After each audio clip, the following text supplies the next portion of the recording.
Hello student, आज मैं आपके लिए लेकर आई हूँ कक्षा 8 भारत की खोज।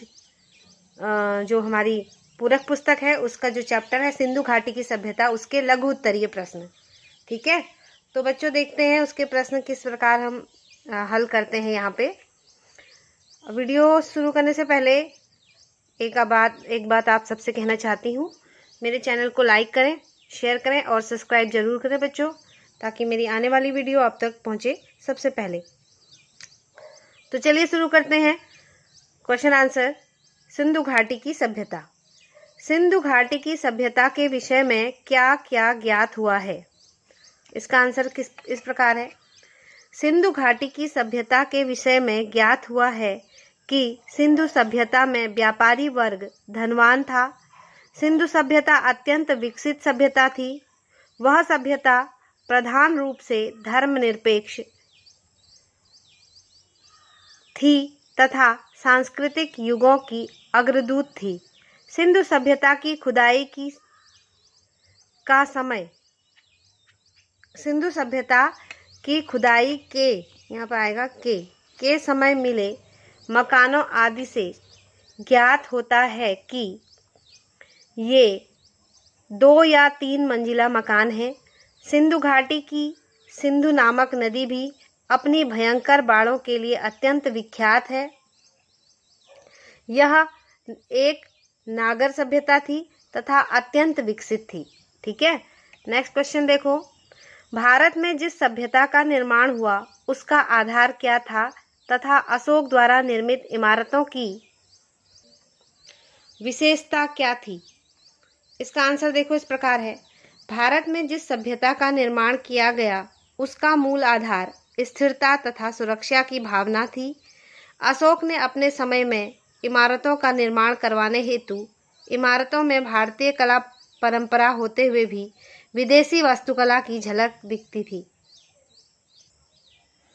नेक्स्ट देखो, भगवद गीता में क्या बताया है, इसके विषय में बताइए। भगवद गीता महाभारत का ही एक अंश है, परंतु वह अपने आप में ही एक पूर्ण रचना है। भगवद गीता 700 श्लोकों का एक काव्य है। भगवद गीता की रचना बौद्ध काल से पहले हुई थी तथा इसका महत्व आज तक बना हुआ है। भगवद गीता के माध्यम से मनुष्यों को कर्म करने की प्रेरणा दी गई है। नेक्स्ट क्वेश्चन, चाणक्य कौन था तथा वह कैसा व्यक्ति था? चाणक्य चंद्रगुप्त मौर्य का सलाहकार था। चाणक्य अत्यंत तीव्र बुद्धि वाला व्यक्ति था। कौटिल्य चाणक्य का ही दूसरा नाम था। वह सम्राट चंद्रगुप्त को स्वामी की भांति न देखकर अपने प्रिय शिष्य की भांति देखता था। चंद्रगुप्त मौर्य की सफलता उसके सलाहकार चाणक्य की बुद्धि चातुर्य का ही परिणाम थी।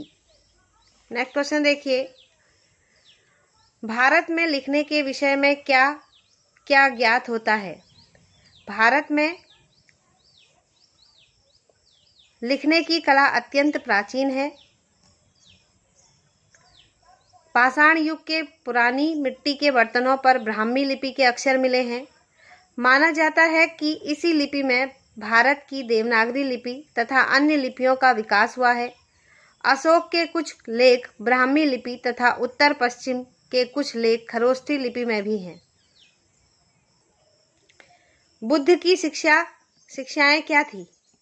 महात्मा बुद्ध ने अपने शिष्यों से कहा कि सभी देशों में जाओ व बौद्ध धर्म का प्रचार प्रसार करो। उपदेश दो कि घृणा का अंत घृणा से नहीं अपितु प्रेम से करो। वह मनुष्य को अपने क्रोध को दया तथा बुराई को भलाई से वश में करना चाहिए।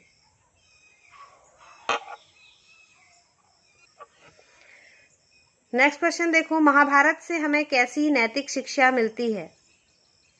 महाभारत से हमें नैतिक शिक्षा मिलती है कि हमें लोगों के साथ ऐसा व्यवहार नहीं करना चाहिए जिसे स्वयं हम पसंद नहीं करते तथा जो कार्य कदापि नहीं करना चाहिए। नेक्स्ट देखो, चरक कौन थे? महाकाव्यों के युग में शिक्षा की क्या अव्यवस्था थी? चरक कनिष्क के दरबार में राजवैद्य थे।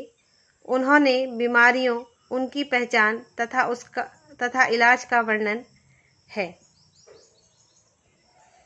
वर्णन किया है। यहाँ पर आएगा किया है। तो ये चरक जो थे ये क्या थे, एक राजवैद्य थे। इन्होंने एक चरक संहिता नामक पुस्तक भी, इनकी जो है वो चरक संहिता नामक पुस्तक है, विख्यात है। महाकाव्यों के युगों में विद्यालय हुआ करते थे, जिनमें शिक्षा के साथ साथ सैन्य प्रशिक्षण भी दिया जाता था। यहाँ विद्यार्थियों को ब्रह्मचर्य का जीवन यापन करने की शिक्षा दी जाती थी। तो बच्चों, ये था आपका सिंधु घाटी की सभ्यता के क्वेश्चन आंसर। अब आगे हम मिलेंगे अन्य क्वेश्चन आंसर्स के साथ। तब तक के लिए वीडियो को लाइक करें, शेयर करें और ज़्यादा से ज़्यादा